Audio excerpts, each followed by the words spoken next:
I am thrilled for you to check out our episode of EDUCAUSE Shop Talk today.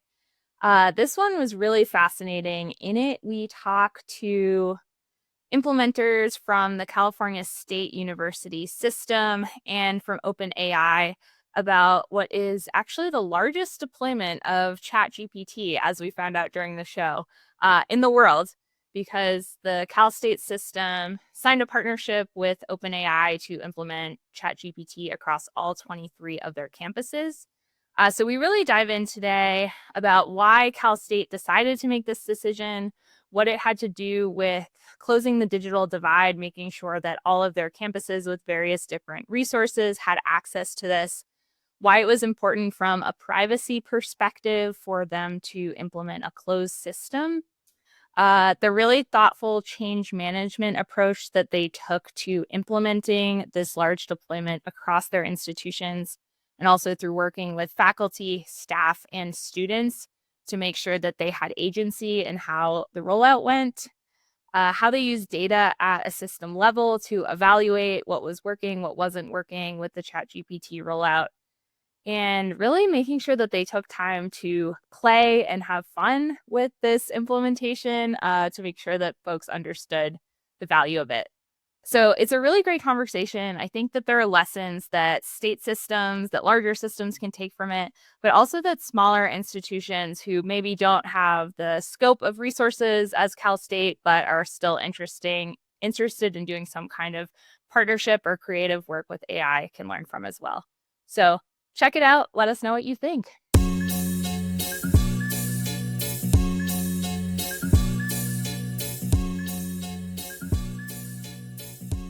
Hello, everyone, and welcome to EDUCAUSE Shop Talk. I'm Sophie White. I'm a content marketing and program manager with EDUCAUSE, and I'm one of the hosts for today's discussion. My name is Jenay Robert. I'm a senior researcher at EDUCAUSE, and I'll be your other host today. Great. So we're really excited to have a special conversation today. So we really started this podcast to talk about big issues in higher education and technology. And today we were talking about a very big deployment related to higher ed and AI. So we're thrilled to have a lot of the players involved in this conversation here today to talk about what that looks like. So we'll be talking about the California State University system and their large deployment of generative AI tools in higher education. So we'll talk about the ongoing system-wide deployment of ChatGPT, which is being done across 23 campuses and supporting more than 460,000 students and over 50,000 faculty and staff. So big deployment. We have several guests with us here today representing OpenAI and the Cal State system from both the system-wide offices and one of the institutions using the ChatGPT deployment. So I'll introduce everyone and then we'll jump into it. So first we have Sia Raj Perhoet. And if you want to just wave for the folks watching, that would be great. An education leader, author, and investor. Sia is with OpenAI as the education GTM leader. She is on the education team at OpenAI, where she helps manage the deployment of ChatGPT EDU across higher education and K through 12. So thanks, Sia, for being with us. Next up, we have Dr. Ed Clark, who is CIO for the CSU Chancellor's Office. Ed is an award-winning leader skilled at leveraging technology and relationships to develop innovative approaches for strategic outcomes. Ed's currently the CIO for the California State System, the largest university system in the U.S., which I just mentioned comprised of 23 campuses. It's a lot, over 50,000 staff, and more than 470,000 students. Ed's role is to serve as the strategic partner for the Chancellor's executive team and collaborate with university campus presidents and their chief information officers to catalyze strategic and innovative administrative and academic technology initiatives to advance the mission of CSU. Ed currently also serves on the board of directors for One Ed Tech and CENIC, the Corporation for Education Networks Initiatives in California, which are organizations at the forefront of educational technology and networking. Thanks, Ed, for being with us. Thank you. Next, we have Dr. Felix Zuniga, campus engagement partner on the ChatGPT implementation team. Felix is a campus engagement partner at the Cal State University and works in the office of the chancellor. He focuses on engagement for the CSU tech community. Felix is passionate about family, education, leadership, mentorship, and student success. He is a past winner of the EDUCAUSE DEI Leadership Award, past chair of the DEI Advisory Committee, current faculty of the EDUCAUSE Management Institute, and also an alumni of the Next Leaders Fellowship. You do a lot for EDUCAUSE too, so thank you, Felix, and thanks for being with us today. And last but not least, we have Dr. James Frazee, CIO at San Diego State University. Dr. Frazee is Vice President for Information Technology and Chief Information Officer at San Diego State. A collaborative leader with over 25 years of experience at SDSU, he's championed transformative AI initiatives, including the development and deployment of the largest AI student survey ever conducted in higher education. Under his direction, SDSU is partnering with the Cal State University campuses and institutions worldwide to adapt the survey for local use, informing the development or refinement of their AI strategies. You're doing a lot with AI outside of this partnership too. So thank you, James, for being with us. My pleasure. All right. So we have an all-star group here today. Let's dive into it. So I'm kind of curious, how did this idea come about? Who kind of started, let's create this massive deployment of ChatGPT at Cal State, and what did that look like? I can try to tackle that, at least from the CSU side, and it'd be interesting to hear OpenAI's side of that too. We had several faculty resolutions in the CSU on AI in 2019 and again in 2023 that there was an urgent need to explore artificial intelligence and how it could be leveraged in higher ed. So, we formed this generative AI committee that worked over the semester, met many times, formed with subcommittees and, around teaching and learning, around enhanced productivity, around security and privacy. And one of the main recommendations was we need to ensure that we have inclusive and equitable access to AI tools in the CSU. And why that's a big deal is, across the system, we were seeing each university kind of start to investigate their own contracts with Microsoft, with Google, with OpenAI. But some of our smaller campuses couldn't afford to do that, right? So they were just going to be left behind. And building on that, we knew there were thousands of people, and I was one of them, that had their own subscriptions, right, to each of these tools, right? But that data wasn't protected in a way that we could get, that we wanted to have. We wanted that data protected for our community. And so we were looking for a partner. We were going around looking for partners. Actually, at EDUCAUSE, I started having this conversation with lots of different partners. And we were so fortunate to find a willing partner in OpenAI to actually think about, can we somehow reach an arrangement that would make this achievable for the CSU? Because we were worried about a digital divide. Hey, you know what? If the prices remain the same and the deals are just the way they are, a large portion of our community was going to get left behind. They wouldn't be able to afford it. And yet we think this is a technology that 5-10 years from now, if you say you're not going to adopt it or use it, it'd be similar to saying you're not going to be using the internet, right? So it's something we did not want our community left behind. And I'd like to have my colleagues here add to that as much as they want to. I can share the OpenAI perspective. And honestly, what I love about this partnership is just what it does for workforce development and economic mobility for all Californians. Like CSU's system coming on board is huge for this, and enabling all these different campuses to get access was very powerful. On the OpenAI side, we launched ChatGPT EDU in the summer of 2024. So as you all know, ChatGPT launched in November 2022. We saw a huge uptick from professors and students and recognized the need to enable a connected campus experience. So professors can create things for their students in a safe way. Staff and administrators can use it with university data in a safe and secure way. And so ChatGPT EDU is designed to be very secure for a campus. None of the information in that workspace is used to train OpenAI models. And admins have a lot of controls on what information gets shared within the workspace and outside of it. So then professors and researchers feel much more comfortable uploading their research work or class curriculum, knowing it won't leave the workspace. So we launched that in the summer of 2024. We have worked with over 100 institutions of all sizes and K-12 school districts and others as well. But CSU is very unique because when it was announced, it was the largest deployment of ChatGPT anywhere in the world, including our enterprise customers. So really impactful to be able to work with this amazing team. That's so exciting to hear that I didn't realize this was the largest deployment in the whole world. And that's just another way that CSU is so special. I always appreciate the work that you all are doing.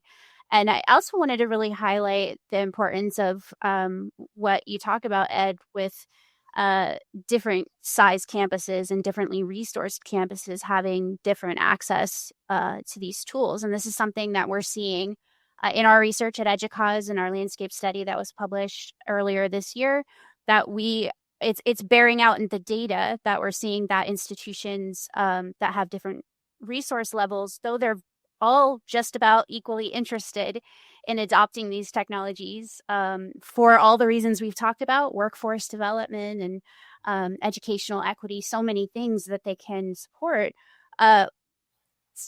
Institutions simply don't all have the resources to do it. So I think this system-wide approach is something that a lot of other systems can learn from, as well as consortia and so forth. I'd like to just add to that, Jenay, that, equity is really at the center of what we were doing. We needed to make sure that students had access, right, from Humboldt in the north to San Diego in the south. And a lot of times we do initiatives, or we say you have to do this, but then we leave it up to the campus to figure out how to pay for it. And so the partnership that Ed talked about creating really allowed for us to pay for a tool that everybody was to have equal access to, all faculty, staff, and students, and really took that kind of barrier off of the table, right? There's a lot of other challenges that we will probably get into talking about today, but at least access to the tool was the primary thing that we were looking at. And James, maybe you could talk about what that looked like at the campus level, right? Or what did you feel when you heard that this came down right from the chancellor's office? Yeah, we were thrilled, in terms of the ability to democratize access to the high quality tools. Many of our students, we looked at the data, in fact, the number of students, faculty, and staff who signed up for the free ChatGPT and paid versions of ChatGPT with their SDSU email, which, by the way, we say, don't do that. Use your personal email address. But because they did that, we had visibility into who was paying for it, who was not paying for it. And we saw a dramatic difference in that kind of haves and have-nots in terms of the pro version of the tool. And so this was an opportunity for us to democratize access to the more robust, more accurate pro versions of the tool. And we saw a remarkable uptake. We rolled this out right before summer break. And we have, as of this morning, 19,338 active users, call it 20,000. And it breaks down to be about 50% of our employees, both faculty and staff, and 44% of our students. And that was with little to no advertising, right on the eve of, final exams and the run up to a lot of high stakes assessment. So this semester, as we're about to launch the fall term here, we're working with our associated student government leaders to share a video that they're producing to talk about our generative AI privacy statement. One of the things that students are concerned about is being surveilled. The same can be said with faculty and staff. That is absolutely not happening here. And so we went to great lengths to put together a privacy statement with our university senate, our university legal counsel, to make it exceedingly clear to people that we are not monitoring either what you're prompting or the output of that. And we, talk about how to use these tools responsibly. We can say more about that as we go on through a number of different mechanisms, including micro-credentials that are part of our first year experience. So all of our first-time freshmen go through a one-unit seminar.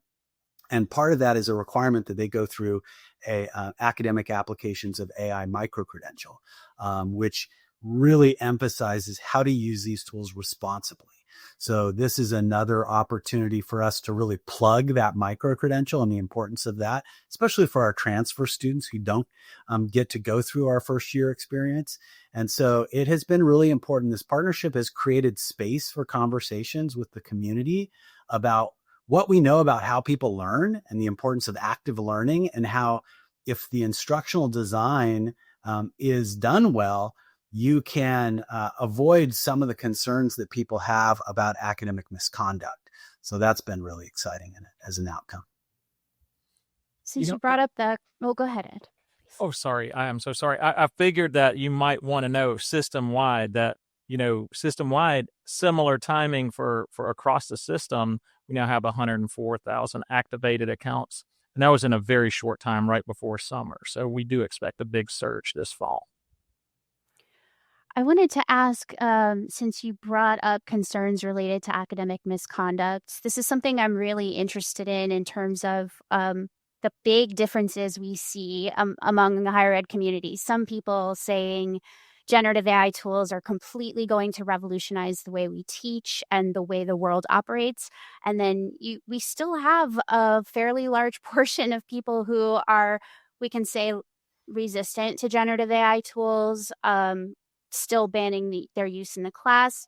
And I'm curious, especially being such a big community, how did you navigate that wide range of opinion? Yeah, I can give a couple examples from San Diego State, and I'm curious to hear from our other panelists. A couple ways that we went about that. One of the things that I think is the most important job of the CIO is to provide lots of examples, especially when emerging technologies are taking the world by storm, such as they are with generative AI. And so we have launched an AI in action video series where we feature faculty talking about how they're using generative AI, why they're using generative AI, and what were the outcomes, both for them and for their learners. And I think it's really important to have those disciplinary examples for other faculty to learn from. And it's also an opportunity for us to celebrate and recognize those faculty who are kind of the early adopters and the pioneers, and not only to recognize them, but then to give their colleagues an opportunity to reflect on the work of their peers. So that's one of the things that we've done to address that. The other thing we're doing is we're incentivizing faculty engagement. Maybe our chancellor's office colleagues can say more about the challenge grant program that they rolled out, which effectively was seed money that we're building on here at San Diego State. This year, we're launching a new initiative called AI Across the Curriculum, where we're paying faculty, which is an important sign of respect for the labor costs involved here when they have to reimagine their assessment strategy. We're paying a faculty member from every major at San Diego State to reimagine an activity or a graded assignment using generative AI. And as part of the deliverable for that, they will record one of these AI in action videos. So we will have an example from every single major on campus of how people are using AI. And again, that does a couple things. They get support. So they're not just left alone to figure this out, but they're getting support, concierge support, I would say, from our instructional designers and from our AI faculty fellows. And it also is an opportunity for us to make sure that AI is woven throughout the curriculum. So you don't have to be a computer science major or a computer engineering major to get exposure to how to use these tools responsibly. Yeah. I think the question about how to navigate that tension between the supporters and the detractors of our strategy, I'll just say that we are obviously still navigating that, just in case anyone thinks that we've got it solved. As a system, it's an ongoing conversation. And I think, it really gets to, in building support for this strategy, whenever we talked about the fact that our students are going to be expected to know how to use these tools by employers, it really does change the conversation. And so I think it's hard to deny that, because we've actually had the conversation with employers on our AI Workforce Acceleration Board. So it's not something that can be argued. Yes, a big chunk of our employers are expecting these skills to be understood by our students when they come out of college. And so that helped us kind of navigate through that. And to James's point about our grant program, I wish my colleague Leslie were here, but we had a AI Educational Innovations grant program, and we did a call for proposals between, I think it was April 1st to April 30th, so like just a month. And we had over 400 submissions with hundreds of faculty coming together. These weren't one-off submissions. These were submissions that were supposed to be like work with colleagues to figure out how you could transform a program, a course, that kind of thing. And so having hundreds, may have been thousands of faculty together. I don't know the actual numbers, but showing that level of interest was also very powerful for the rest of the community to see, hey, my colleagues are really interested in this and they're trying to do this. Maybe I need to rethink that as well. But it's still an ongoing conversation. And Felix, do you have more to add? You may have better data than I do. Yeah, I was going to say 750 faculty were represented in those over 400 proposals, which total $3 million. I know, like you said, I wish Leslie was here because she talked about when they put that out there, they weren't sure how many people were going to apply. And, to receive 400 proposals, they weren't quite ready to look at all of that, right? So it's an amazing thing that so many people were looking to collaborate and do this work and getting ready to dive in, right, and do this. So I think it's just going to be an even stronger second round, right, Ed? Like we can find some more funding out there. If anybody watches this and has money they want to help, we're always accepting that kind of seed money for these proposals. And on the OpenAI front, basically, we've realized that professors are the real influencers on the campus. Like once they adopt AI, 30 to 300 students in their classroom engage with AI too. And they're the ones who can influence other professors within their disciplines to start adopting the tools, thinking about changing curriculum. So some of the interesting things we've seen is that professors are rethinking like assignments in the way that midterms, for example, used to have A and B, like they would rotate every year so students wouldn't cheat and have the paper from the year before. But now they can create 24 or 30 variations of that exam and have it very custom to what the students care about. So you're learning in a much more personalized way than ever before because AI is helping them with that experience. So these kind of changes are super interesting. OpenAI is also trying to help promote professors who are doing interesting things, showcase their work to others across disciplines. We have a large OpenAI Academy and an OpenAI forum where professors talk about what is the future of math in the O1 reasoning era? How do we teach digital marketing with AI? So super fascinating conversations designed for all professors. And the second thing we're seeing a rise of as a teaching tool is AI reflection forms, or basically AI disclosure forms, as some call them. But basically, this is a form attached with assignments that professors share with their students.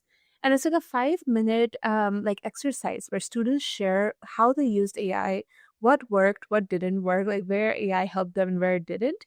And this provides unprecedented insights into how students are thinking about their assignments. We never had this before because you never knew how the student actually came up with the work that they submitted. But these AI reflection forms are giving professors this interesting viewpoint, but also letting them guide their students on how to use AI more effectively. So very powerful. I think we're going to see a lot more of that this fall semester. Yeah, we've had a number of faculty create their own custom GPTs with content that they're curating, which is freeing up, especially there's one faculty member who recently spoke to our Council of Vice Presidents about their experience with this. And this is a person who teaches 2 500 student sections of Psychology 101 every fall and every spring. So the person has about 1,000 students. And they talked about how helpful this was for students who needed that just-in-time, on-demand support. They launched it this summer. They'll be rolling it out, scaling it up here in the fall. But they talked about how this was basically a TA, 24/7 TA for these students, and especially for the neurodivergent students and students who had other challenges they were facing. This was seen as a real equalizer for them. So that was something we were excited to hear about. We actually had an OpenAI hosted an enablement day here at SDSU back in April to showcase some use cases. And those demos for our faculty in particular, I think really went a long way in terms of getting them excited about what might be possible. And I think faculty in particular need evidence to grasp the magnitude of what's changing before they're ready to change themselves and their behavior. So that's where the AI survey that we've rolled out has been so important, because we can provide data from our campus. Here's what our students are saying. Here's what our students' expectations are for us as a university. Here is what the employers are expecting of us as a university. And so that really does go a long way in terms of seeing faculty start to think about the various possibilities. One interesting thing about what James mentioned about these 24/7 TAs, custom GPTs, is that most students are using them between 12 a.m. and 2 a.m. when a human tutor is not available. So it's like fascinating that it just expands the kind of support they're getting from these professors. Building on what Sia just said, so many of our students are working students too. So I teach at Cal State Fullerton. I teach information systems. I'm teaching students starting at 7. It's a class that goes from 7 to 9:30 at night. But they've already worked. A lot of them have been working all day. They come to this course. And then if they don't understand something at 11 when they get home or whatever, it's a hard time to get support, right? And that's it's such an important point for so many of our student bodies across the country. I love that you brought that up, because I was a working student as an undergraduate. And, as Sia was talking, I was just thinking back to those overnight study sessions at Denny's where you meet up with a couple of friends and overnight's the only time you have to cram for that exam the next day. And oh my gosh, if we had had a tutor sitting there with us, that would have made all the difference. Yeah, I love the focus on equity and just thinking about this larger time that we find ourselves in, and that we're really proving the value of higher education. There are a lot of headwinds that we're facing right now. I think it's so important to be, thinking ahead, and how can we support non-traditional students? How can we create equity among the system? So thank you for sharing that. I have a question, which is whatever you're comfortable with sharing. You mentioned getting a lot of proposals, that being more than you expected, maybe an unexpected challenge in this implementation. Love talking about all the wins, but are there other challenges that you did not expect that you ran into as you were implementing this? And do you have lessons for other institutions who might be able to learn from you? Absolutely. And I'm going to ask Felix or James to support me. I'm just the implementation challenges. This was new to OpenAI, just like it was new to the CSU. So trying to create these workspaces for every university had its own separate space. But then we wanted to be able to, what if we built a really great tool that all students should have access to? How would we share that tool across multiple universities? That ended up being one of the hurdles that we were trying to figure out. That was a challenge. I know that as we moved folks from their paid versions to their university versions, there was could you migrate your past chats into it? These are very at the technical level. There was and then what happens when you leave? What if you leave the CSU? Will you be able to take your chats back out of it? And that there's interesting things like that. James and Felix, can you remember more than I'm bringing up? I'm just thinking at the top level here of what James, maybe I'll tee it up for you. I think change management and communication were the biggest things, right? Because I think, and you might have said it, James, when you thought you've communicated enough, it's not enough, right? I mean, please expand on that if you can. Yeah, I like to say when you're tired of communicating, you're just getting started.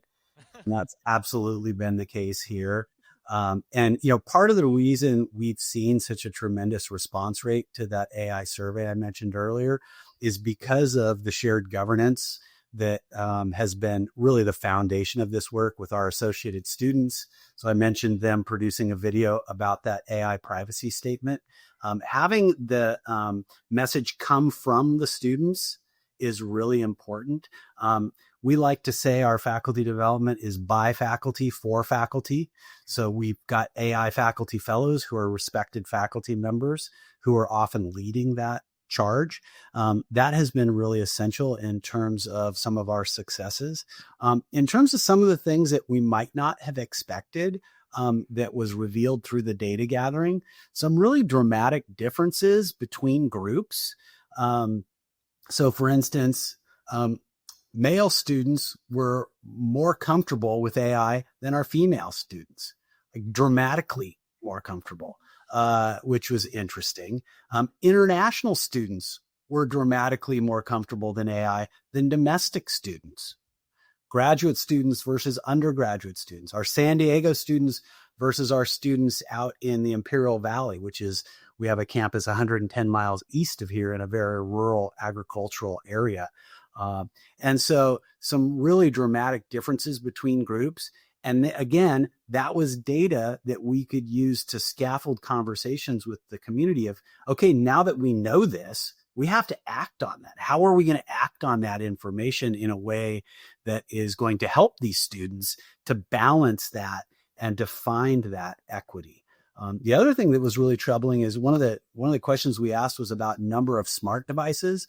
So if you owned a laptop and a desktop and a smartphone and an Xbox, but basically the more devices you had, the more positive you perceived generative AI as influencing your learning experience, the more comfortable you were with the tools, the more tools you were using, the more likely you were to pay for those tools. Not a big surprise, right? But if you use number of devices as a proxy for privilege, the more privileged students were at a major advantage over our students who had less resources. And so that was evidence of a growing digital divide. And so that was, again, more information for us and really points to the importance of this partnership. To add to that, I would say when you have an implementation of this size, around 500,000 people, there's a lot of voices and a lot of opinion. And so, you may think, I've talked to groups or we move this forward, and until you're talking to every faculty member, it's not enough, right? Because unless their voice is heard, or any staff member, right, who has concerns, or any student who doesn't want to be lumped in with everybody else, these are all valid concerns that we need to be listening to and hearing.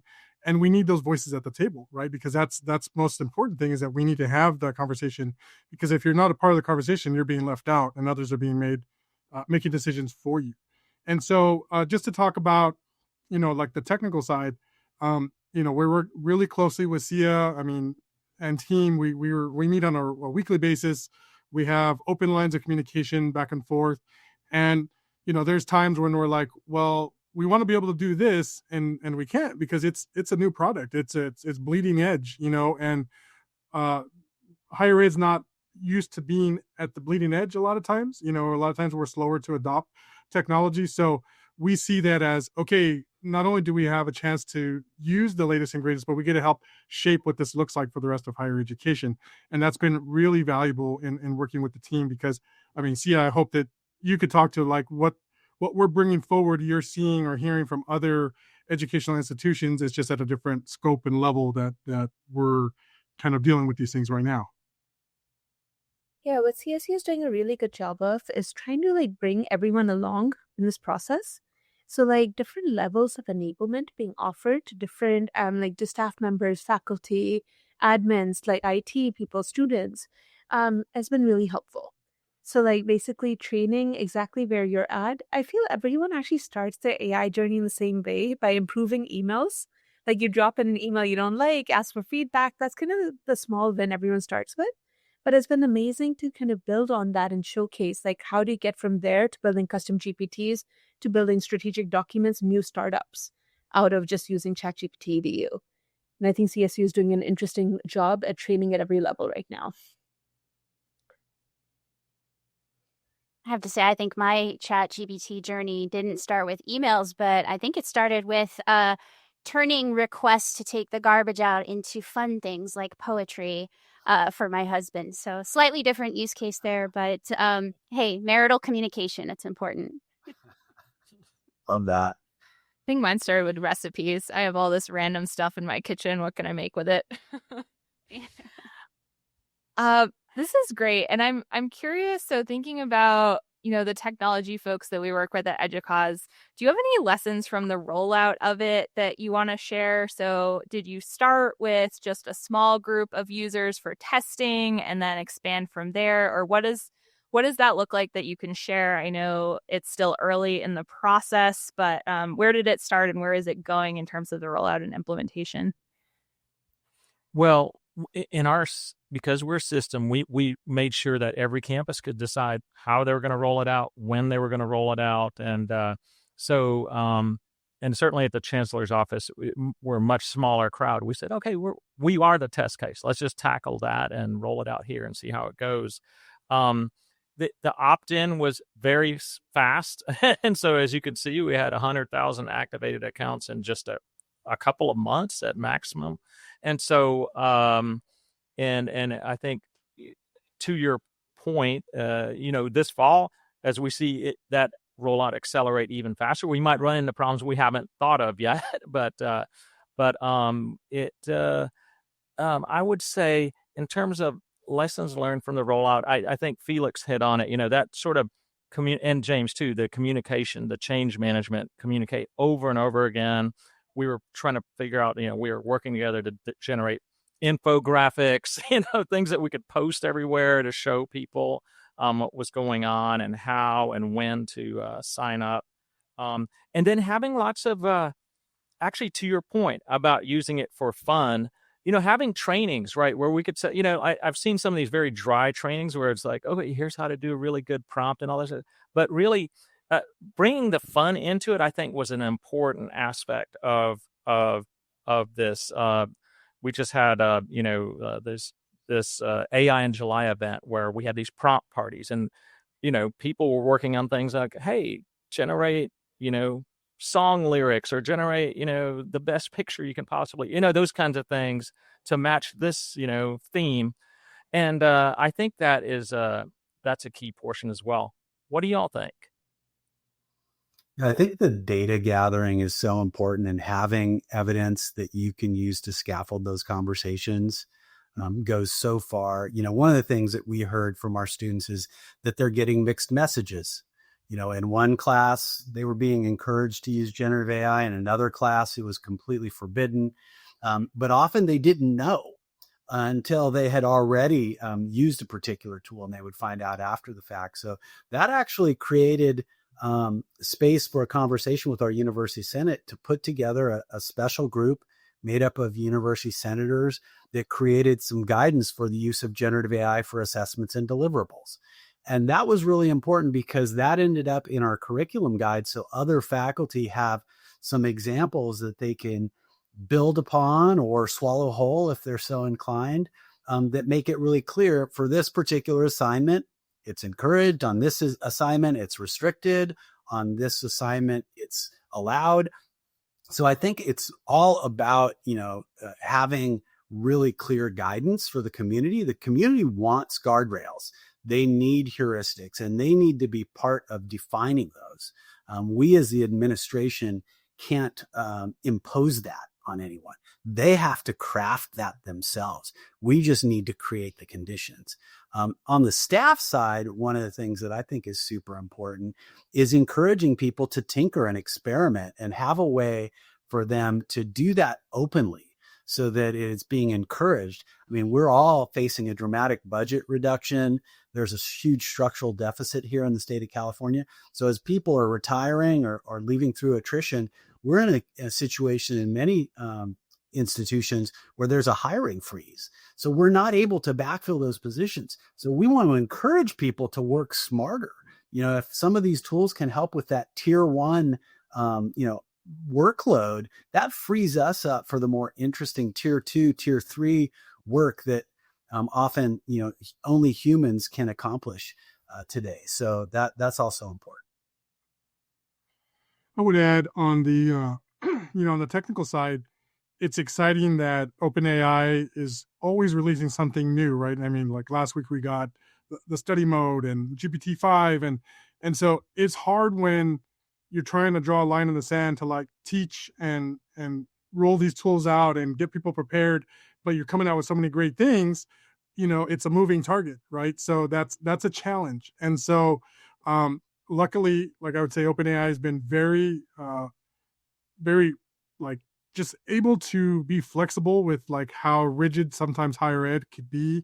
And, not saying like, well, you're not going to get access to the latest and greatest because we don't have a new contract or anything like that. No, it's always been, you'll always have access to whatever is the latest, right? But again, that moving target makes it hard for people who may have challenge with change, and so it's like, wait a minute, you just told me this and now it's this, or the instructions say something different. It's like, well, it's new, it's changing, you're on the edge. So it's part of that just enablement of change and learning and constant new information, because we talk about AI hitting everywhere all at once, right? In all of our lives. And so people are dealing with it at home, with their kids, with, now with work and with school. And so it's just, it can be very overwhelming, right? And I think it's a matter of how do we take that in, be able to listen to people and help them move along as well.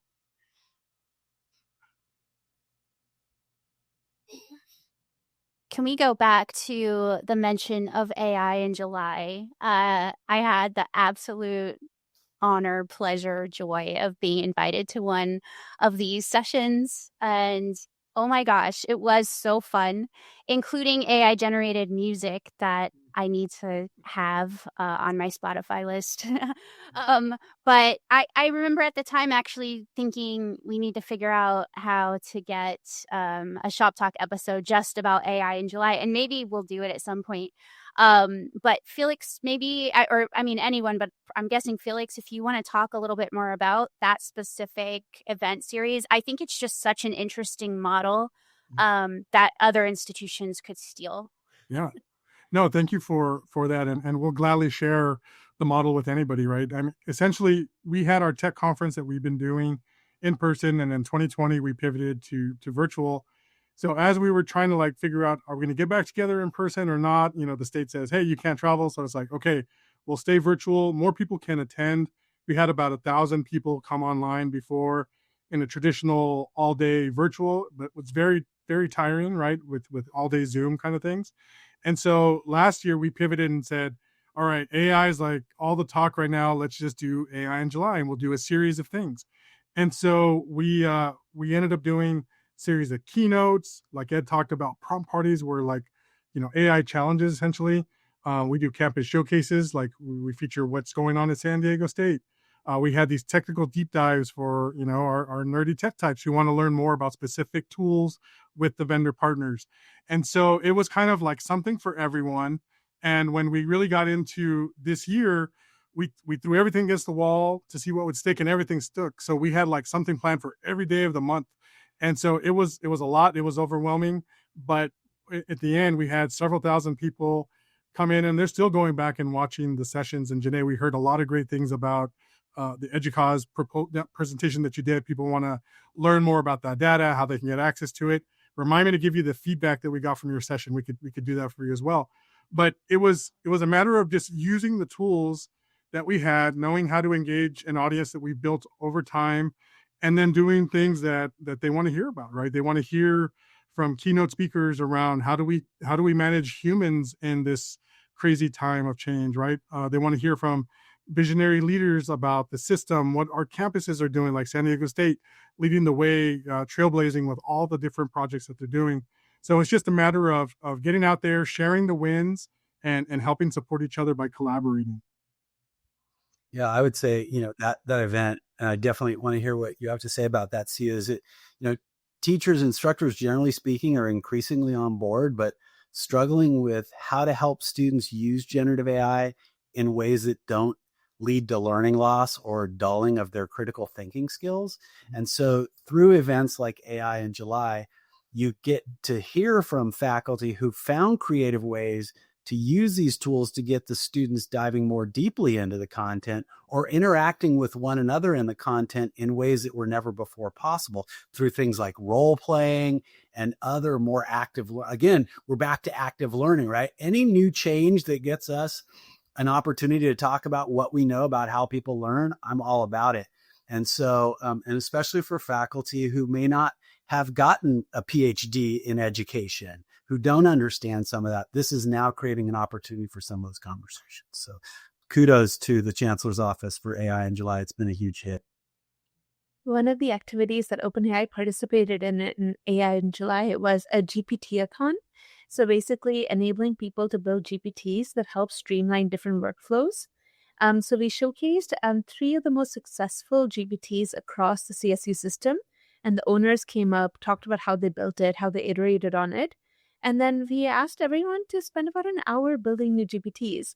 We got like hundreds of interesting submissions, and it was like fascinating to see how there's so much admin workflow that could be automated with GPTs to free them up to do the things that they care about more in their jobs. So it was really interesting to see those submissions come in. I'm curious, can you all talk a little bit about how you're planning to use ChatGPT on the administrative side? We've talked about faculty and staff and learning a lot, but what does that look like, especially as we're looking at, workforce challenges? And our last shop talk actually was about putting people first, and partly about how we can do less with less or optimize how we are supporting the institution's mission through our workforce. So can you talk about the administrative side of this implementation? Yeah, I'll certainly start. I think that, across the system, to Sia's point, we already have our campuses going out there and doing all sorts of interesting things from an administrative perspective.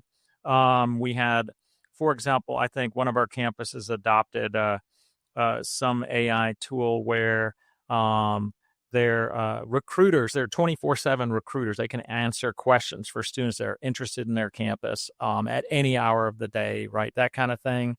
There are also really interesting use cases that are important right now. For example, financial aid fraud is occurring across the United States right now. And what the way we would do it, the old way to do it is like would pattern match. Okay, this kind of email, if it has this kind of subject or it did this kind of thing, maybe that's how we identify this. And we're actually exploring building a bot to go out there, and I won't name the campus. We looked at one campus and found 1,000 fraudulent applications to that particular campus. This is a really important way that we could use AI to do some of this administrative work that also will protect our campuses and our students and their financial aid. So, and the productivity wins, certainly many of our developers, and AI in July, they talked about this, they're seeing the development process go a lot faster. They'll have it do coding, go after the fact and fix the code. Those are some of the things that I've heard. And I'm sure James and Felix will want to bring out more, and Sia. So, yeah, here in the California State University, the IT profession has a new set of job classifications that our human resources organizations are rolling out across the system. And so we've built a custom GPT to help managers with writing position descriptions that fit within that new job classification framework. So for instance, now we have a job classification for instructional designer. In the past, you had to, if you were an instructional designer, the closest fit, and it wasn't really a good fit, was something called an information technology consultant. And so we kind of shoehorned people into particular job classification because there wasn't a good fit. Now that we've got this more robust set of job classifications, managers are still trying to figure out where all of the pieces fit. So that's a really good administrative use case. Of course, that's the first iteration. We're still going back with our human resources professionals to have that human in the loop to, trust, but verify that actually is a sufficient job description, let's say for a position as their role is evolving in the university administration. So that's one example. I think that's one of the interesting things that we're seeing. Offer a few points that I've seen kind of thread throughout this conversation. And I think really it all comes down to this cultural approach to what you did. You didn't just grab a piece of technology, slap it on a shelf, and tell everybody this is the technology you're using. I'm really hearing this coordinated top-down, bottom-up approach to transforming the culture at your institutions. And that to me is really inspiring. I'm hearing that you took a data-informed approach, which as a researcher, of course, my heart goes pitter-patter. I'm hearing that you really allowed your faculty, your institutions, departments, colleges to act autonomously to the extent that they could with this rollout. And I think that's such an important piece of how we operate in higher education. We really value that faculty autonomy, disciplinary autonomy, and I'm hearing that come through. engaging faculty as influencers. I love, Sia, that you said that. I want to see all faculty go out and become TikTok stars now, please. That would be so fun. Um, and speaking of fun, I think you were all able to make this really fun along the way. And what a challenge to do that when everything is changing constantly and people feel thrown off and people feel like the very essence of what education is being thrown off, out of balance, or, they're having to rethink everything they know about teaching and learning, and work and everything in between. And you've really been able to make it fun. I think perhaps by communicating when you're tired of communicating, you have just started, right, James? So those are just some of the key points that I noticed in your story, and I wanted to reiterate them mostly because I think our audience might be thinking we may not have a giant rollout, but maybe we want to try pilots. Maybe we want to try working with just one department. Maybe, it's going to look different for everybody. And I hope that everyone listening can really take something from this story in just this approach, the mindset, the collaborative approach that you all took. It's really, it's educational, I think, for that reason. I really love the respectful approach to change management too. James just even mentioning, we're paying faculty for their time to learn this new skill, I think is so essential as we think about, all of the changes that we're seeing in the world. We, have heard feedback about, oh, these faculty don't want to do something, but let's treat them as people and talk to them and make sure that they understand that we value their time too. So I just appreciate that approach and the fact that you all are iterating and learning and understanding more as you go. I think there's so much we could say about this conversation, but I think we have to wrap up to support everyone's time. But thank you again to the Cal State folks. Thank you, Sia, for representing the OpenAI perspective. And thanks for kind of sharing the messy, during implementation process that you're going through with all of us. We can circle back in a year maybe and see what else you've been up to, but appreciate your time and all the lessons that you taught us today.